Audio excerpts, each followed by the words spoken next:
Blessings.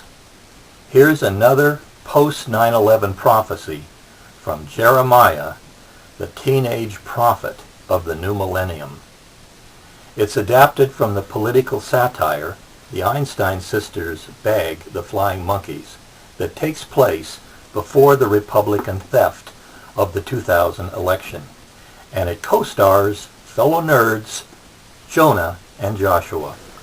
Jeremiah predicted that Bush and Cheney would claim the World Trade Center hijackers were motivated by hatred of our freedoms, instead of righteous Muslim anger over decades of United States support for Israel and Middle Eastern dictatorships.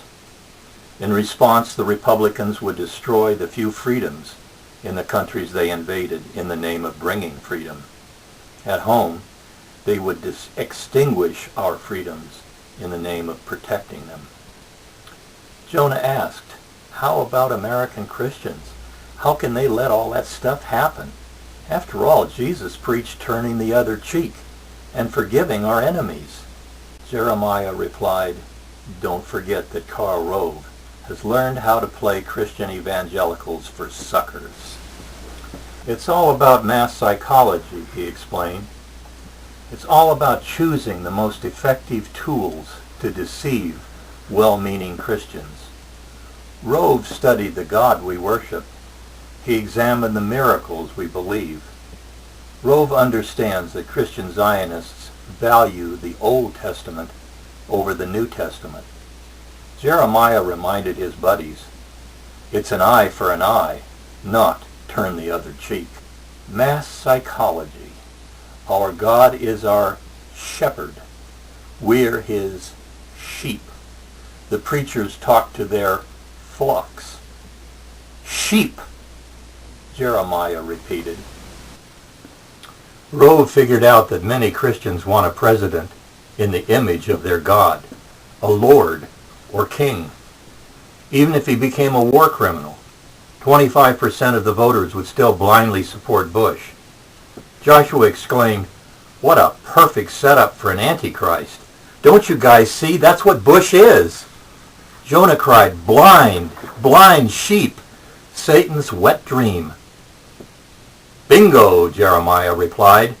Bush will play Old Testament patriarch and prey on our tribal fears rather than appeal to our Christian love.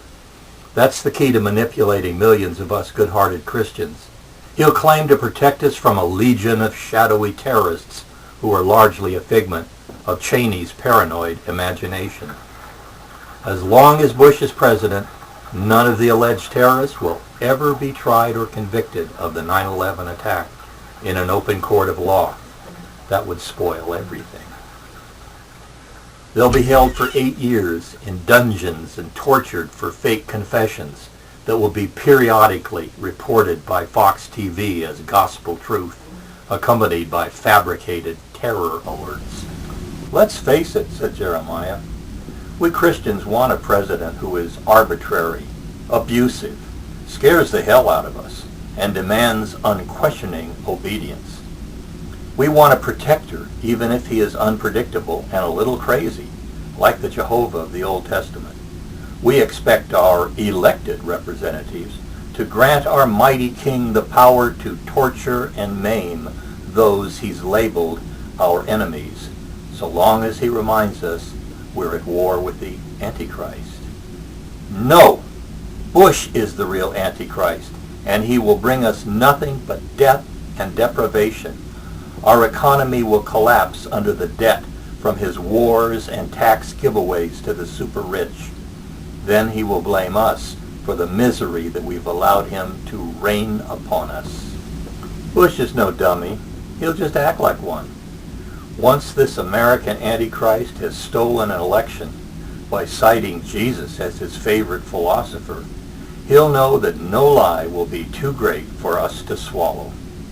We'll gladly give him 8 years to break every one of the 10 commandments before he even sips coffee in the morning.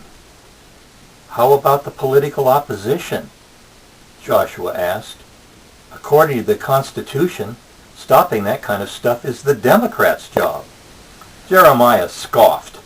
If Rove can sell us a phony war on terrorism, he can sell the same crap to Senators Clinton, Kerry, and Obama. Once in office, they will support the destruction of Afghanistan even after they admit the war is a failure. It's not like the Democrats can win an election and return the Republicans' war like an unwanted Christmas gift and ask for our money back. That's this week's story from the Church of the Poor Little Children Who Will Inherit the Earth.